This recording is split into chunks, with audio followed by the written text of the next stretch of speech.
Fala turma, tudo bem? Professor André Eduardo e primeira aula de correção de exercícios do quarto trimestre.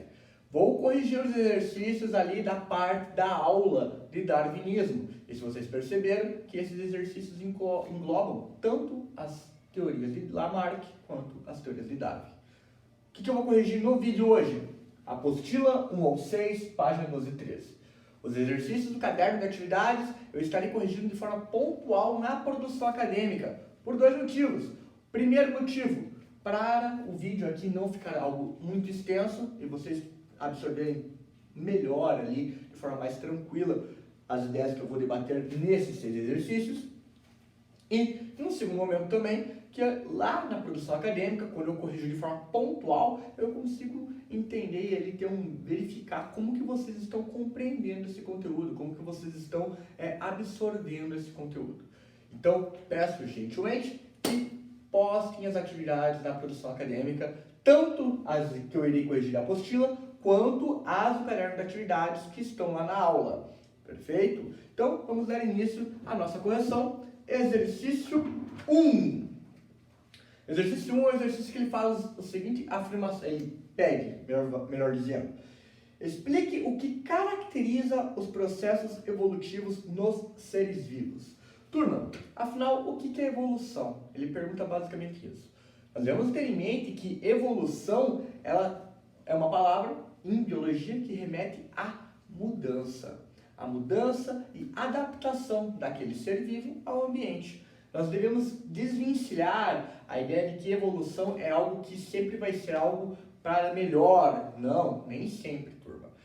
Existem processos de evolução que vão ali afetar os indivíduos de uma forma positiva ou de forma negativa.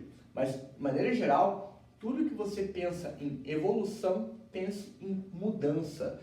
Alguma mudança ou alguma adaptação ao ambiente da qual aquele ser vive. Super tranquilo. Perfeito? Exercício número 2. Leia atentamente o texto a seguir. E ele faz um texto curto. E vamos lá. Espécies de animais que vivem em cavernas têm seus olhos atrofiados e não enxergam. Como vivem em um ambiente escuro e seus olhos não são utilizados, eles perderam a função no decorrer do tempo. Ele fala o seguinte: o texto acima se relaciona com quais das ideias de Lamarck sobre a evolução dos seres vivos? Justifique a sua resposta. O texto tem uma relação com a lei do uso e desuso proposta por Lamarck. Vamos lembrar que essa lei fala? É o seguinte, ele fala que se uma determinada característica ela é utilizada, muito utilizada ao decorrer da vida ali dos seres, ocorre uma modificação que será passada para os descendentes e essa característica sempre será, no caso quanto mais utilizado, será mais adaptada àquele meio, certo? Caso o indivíduo não utilize determinada característica, como o exemplo do texto ali, ó, dos olhos atrofiados, se você não utiliza a sua visão, você teria uma atrofia daqueles olhos, ou se você, no caso ali das serpentes, Lamarck fala que como elas não precisavam utilizar as pernas, ocorreu uma atrofia das pernas, certo? Então a lei do uso e do desuso, ela está relacionada com quanto mais você utiliza determinada característica, maior, mais adaptada essa característica vai ser passada ao decorrer das gerações, e quanto menos você utiliza uma determinada característica, essa característica tende a se atrofiar. Perfeito? Então, lei do uso e desuso, Lamarck. Certo? Super tranquilo também. Exercício 3. O exercício 3 ele fala: leia o texto e responda as questões propostas. É um texto ali que vai falar ali sobre as toupeiras, que são animais que vivem ali, cavam túneis e vivem debaixo da terra e, dado essa característica, elas possuem características peculiares.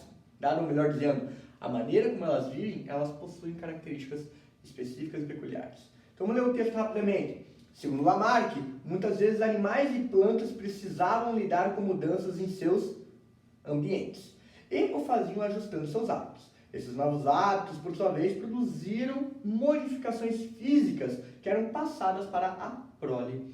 pássaros que avistavam uma presa em lagos esticavam suas garras ao atingir a superfície da água e assim vieram a desenvolver membranas entre elas e se tornaram patos. Topeiras, após começarem a viver no subsolo, pararam de usar a visão, por isso ao longo de várias gerações seus olhos ficaram pequenos e frágeis.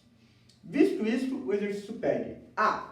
Grife no texto os exemplos referentes à lei do uso e desuso defendida por Lamarck e escreva como ela explica a evolução dos seres vivos. Então, ali no texto, a parte que deve ser grifada, turma, é ali, ó, do ponto do pássaros que avistavam até o final, porque ele fala ali tanto uma característica de muito uso, foram os pássaros ali que estavam ali, ó, colocando a pata na água ao decorrer do tempo, como se fosse desenvolver membranas, muita utilidade, determinada característica foi desenvolvida. E no caso das topeiras, como elas começaram a viver no subterrâneo, não estavam utilizando os olhos, logo ocorreu uma atrofia desses olhos, o desuso.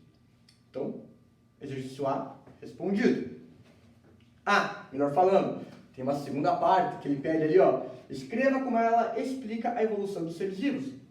Muito parecido com aquilo que nós respondemos na questão número 2. Ela fala o seguinte, que as características elas vão ser avantajadas, vão ser desenvolvidas ou atrofiadas de acordo com o uso ou desuso. E essas características serão passadas para os seus descendentes. Perfeito? Então, isso é a resposta da A. B. Como Lamarck explicava a diversidade dos seres vivos, considerando a lei do uso e do desuso. Turma, basicamente, essa diversidade ele dava de acordo que você conseguia passar essas características para a sua geração, para as gerações dos seus descendentes. Então, utilizando de acordo com o ambiente onde o indivíduo ele deveria fazer, faria um esforço, faria um uso de determinada característica, essa característica seria desenvolvida, e se o ambiente proporcionasse não proporcionasse uma falta de necessidade de utilizar uma outra característica, essa característica seria atrofiada e passada para os seus descendentes. Então, ao decorrer da evolução, essas características desenvolvidas ou atrofiadas seriam passadas aos descendentes e, com isso, nós teríamos a diversidade de seres vivos que nós temos atualmente. Perfeito? E a letra C, ela vai falar de Darwin. Considerando as ideias de Darwin, como poderia ser explicado o fato de as toupeiras terem olhos pequenos e frágeis? Então, vamos fazer uma diferenciação aqui de Lamarck e Darwin. Vamos lá. Lamarck, certo? E Darwin.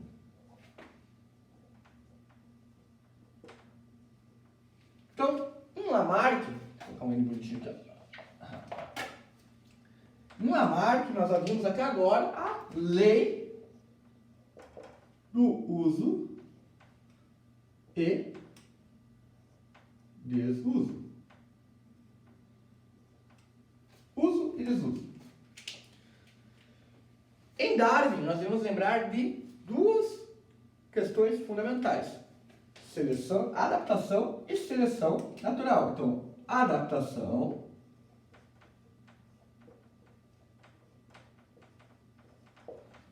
e seleção natural. Então, as topeiras para Lamarck estão vivendo no subterrâneo. No subterrâneo, elas não precisam utilizar ali os olhos. Logo, essa característica atrofiou ao decorrer do tempo. Lei do uso e desuso. Para Darwin, turma, para Darwin, como ele explica essa questão das topeiras? As topeiras, elas estão vivendo no subterrâneo. E realmente, no subterrâneo é algo que você não precisa ali muito dos seus olhos para sobreviver. Certo? Então, ao decorrer das gerações, certo? Os seres começaram a se adaptar, os seres de menor visão começaram a se adaptar, e a seleção do meio, o subterrâneo, começou a propiciar com que os animais com olhos menores se dessem melhor naquele ambiente. Por quê? Porque a visão gasta muita energia, turma. Não enxergar gasta muita energia. Então, animais que deixaram, como o subterrâneo não é um ambiente que a visão vai auxiliar muito, então não compensa ao decorrer dos tempos, das gerações, animais com menor visão conseguiram desenvolver outras características sensoriais que são mais úteis no subterrâneo.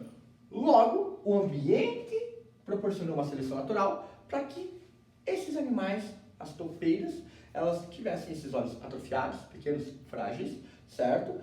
Ou melhor dizendo, olhos pequenos e frágeis apenas, e outras características sensoriais que são mais úteis no ambiente ali do subterrâneo. Então, essa é a principal diferença que tem que estar sempre em mente entre Lamarck e Darwin. Lamarck, lei dos usos e desusos. Darwin, adaptação e seleção natural. Sempre, certo? Não pode confundir. Perfeito?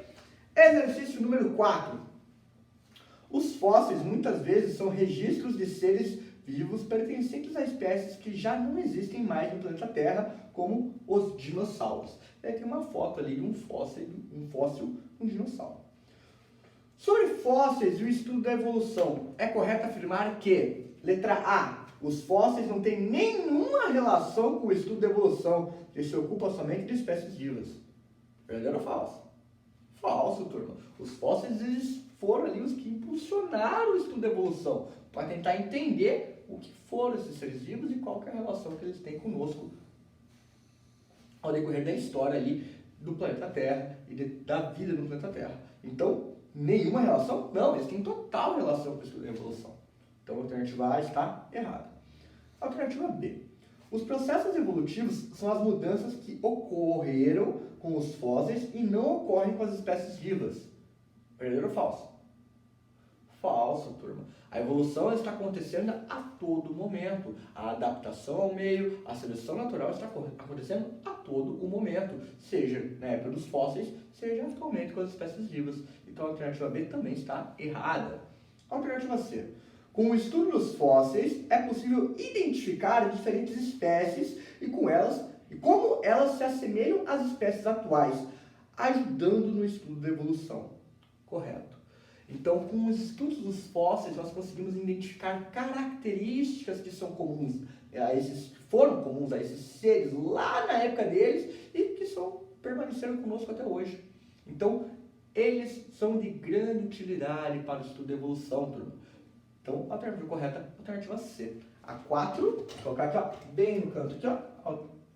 Questão 4, alternativa C de correto. Perfeito? Visto isso, exercício número 5. Charles Darwin publicou o livro A Origem das Espécies em 1859. Pode-se dizer que suas conclusões referentes à ideia de seleção natural foram obtidas unicamente com suas próprias observações? Justifique sua resposta.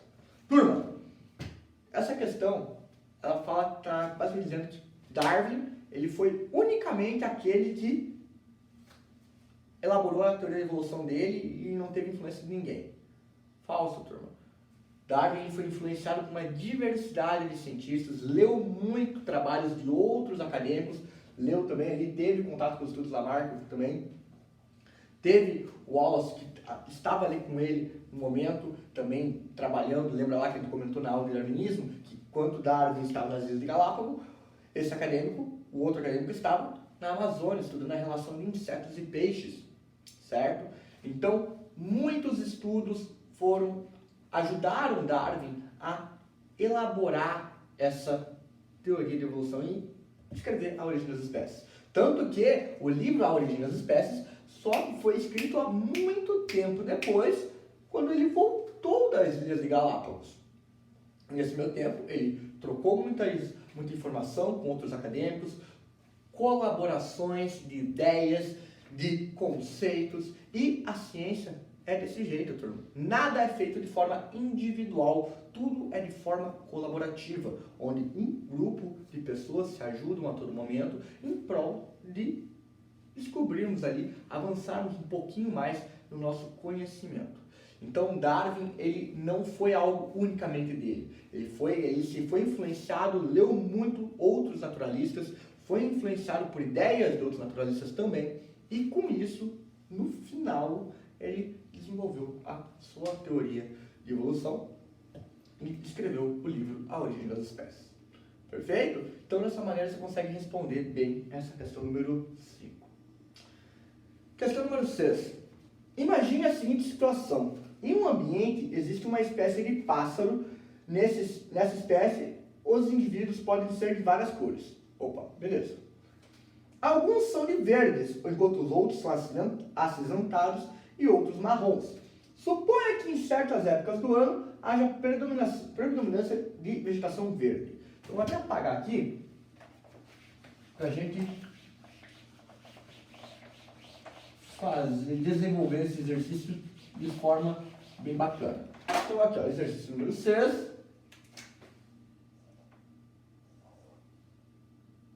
E ele fala o seguinte: nós temos 3 tipos de pássaros, certo?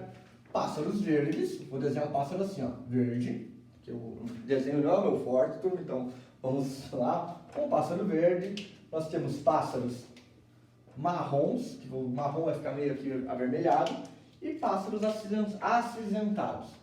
Todos da mesma espécie, apenas ali eles têm uma variabilidade na sua coloração. Pássaros verdes, marrons e acinzentados. Na A, eles falam que, vai ressaltar que eles estão em certas épocas do ano. Nós temos ali, ó, um ambiente